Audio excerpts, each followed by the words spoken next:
Monday, Occupy Wall Street marked its first anniversary by once again marching on Wall Street in an effort to revive the movement that began last fall. Today saw an amazing presence in the streets in Lower Manhattan in the financial district. A lot of people moving around, showing that Occupy Wall Street, after 1 year, is still alive and kicking. Thousands marched in Lower Manhattan, where dozens were arrested, including 2 protesters in wheelchairs. Our objective is to let Wall Street know that we are still here, we are still challenging them, we are still challenging the 1%, we're still challenging their involvement with our government, and we're going to make sure that using people power, nonviolent protests, that we change things. But some question what Occupy has actually achieved, whether all the marching, chanting, and drumming has had a political impact. I think 1 year anniversary, the president's talking about overturning Citizens United. People are still talking about what's next for Occupy. I think that's one of the biggest things it did, and people recognize that it raised awareness of issues of mass importance to the future of our country. Occupy brought together a diverse array of social and economic grievances and gained support from major unions, but they struggled to put forth a cohesive message.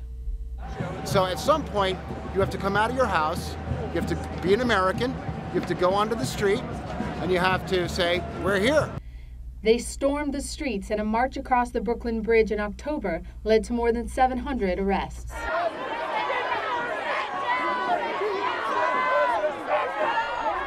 But after the NYPD cracked down on Zuccotti Park last winter, the movement seemed to stall. Most recently, national protests at the Democratic and Republican national conventions failed to get the turnout organizers had hoped for.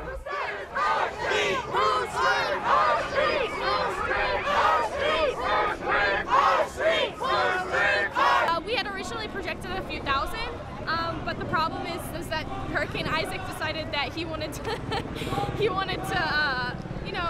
pretend he was going to come to Tampa, Florida, and then not really come to Tampa, Florida. So a lot of people from the nation, canceled their flights because they were scared of for safety reasons, or they canceled buses. And hey, Tampa, what do you say?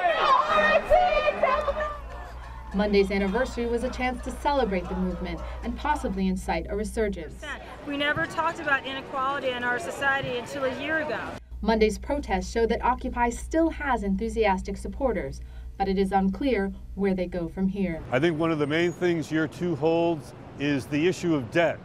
It's something that we all are involved in. A year on, Occupy Wall Street has not been able to turn their conversation into legislation. Changing the conversation wasn't enough. We're all still here. We're still angry. We want to see real systemic change. Where we go from here is we try to change the laws. Paula Reid, CBSNews.com.